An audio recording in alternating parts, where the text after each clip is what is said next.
music review, and this is the 2011 release called Ashes and Fire by Ryan Adams. Now, I followed Ryan Adams' career off and on.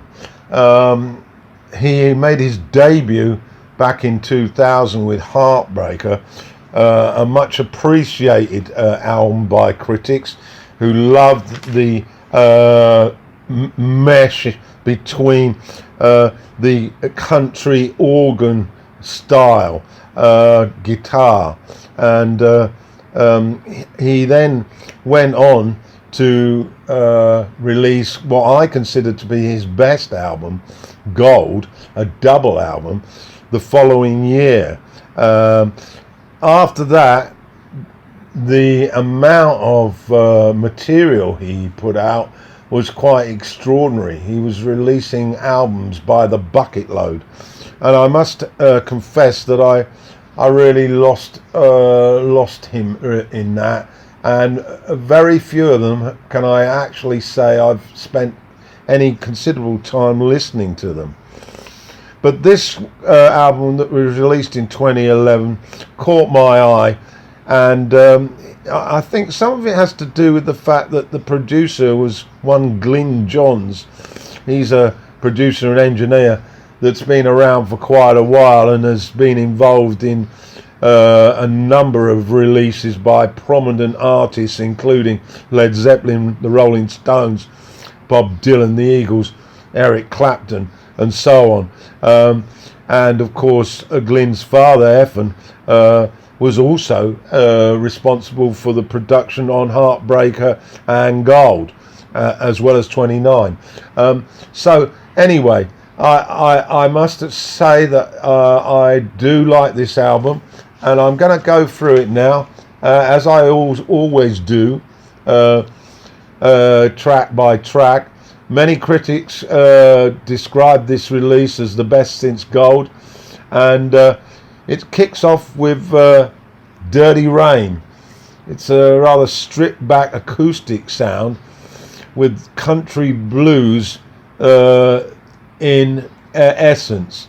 The track builds with slinky swirling organ seeping into the melody, and Adams, who's now very much sober, his vocals sound very creative and his voice really shines.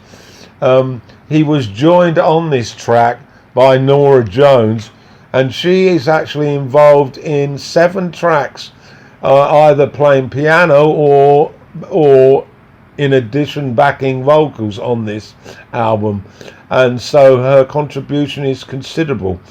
Also on this track and 5 others is Benmont Chench. You may know him as the keyboard player with the Tom Petty and the Heartbreakers, and he plays electric piano on Dirty Rain. Then let's move on to the title track then, and it could have really come straight off Gold. It's more up-tempo, but with that country-fied vocal whine that he's distinctive for. I do like the vocal up front in the mix, and the lead guitar debuts midway, and Adams is a pretty confident guitarist, so more of that, and echoes of the 50s country rock and roll came to my ears. The title track, of course, symbolizes heat, and Adams was interviewed and said that this album reflected how he was going through life at that particular time. And anyway, let's move on to track 3, Come Home.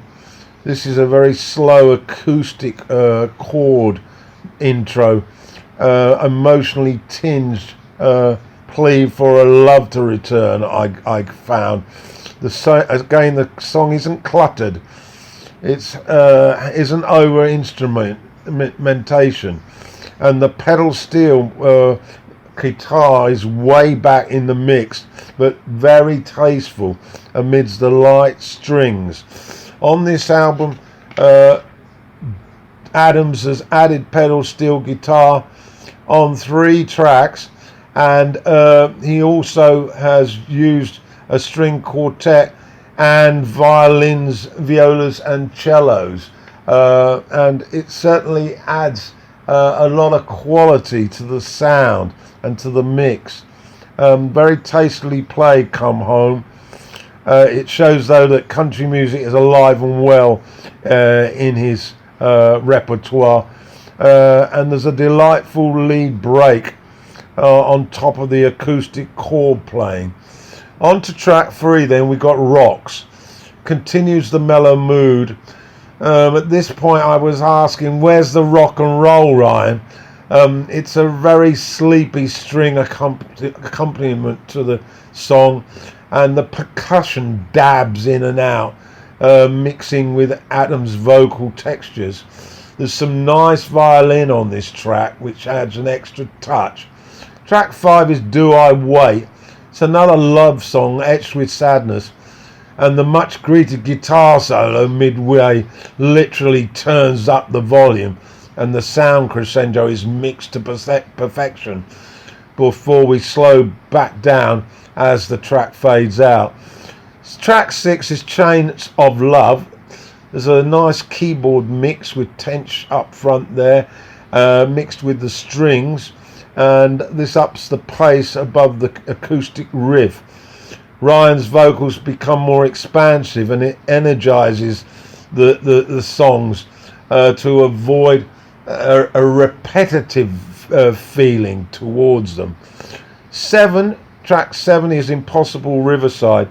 This is a slow country blues song, and it has a touch of Neil Young in there somewhere, and the guitar break reminded me of Steve Stills with his wah-wah style. Well, excellently played by Adams. It's not overdone, just a taste. Very nice track. To track 8 then, Save Me. Some nice laid back organ ripples in as Ryan pleads with you, and the pedal steel guitar returns again, reminding us where we are. It's American country music, boy, stylishly delivered. The violins again sift into the mix. Track 9's Kindness, possibly one of the stronger tracks here, described by another critic as the best track on the album, and you do feel a warmth when you listen to it. The harmony chorus is a perfect match with the keyboards and drum rhythm. It's certainly one of the strongest songs on this set. The instrumental break has some tasty organ, albeit brief, and Adams' reharmonies, returning vocal, the dominant part of the song. Track 10's Lucky Now, retains the singer-songwriter style. For me, I was hoping for a change of pace at this stage. The variety of gold is evident in these set of songs, but then a nice guitar break would have rescued this song from being a little bit ordinary.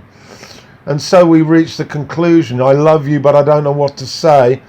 It starts off as a very slow blues piano intro, and it's dreamy, whispering of longing, and again it's a stripped down song, although the instrumentation breathes nicely with some delicate piano. It really is a thing of beauty, I have to say. So overall, I think this is a very good selection, a good piece of work by Ryan Adams. It certainly got me interested. Recorded in California, and so it's Ashes and Fires, released in 2001 by Ryan Adams.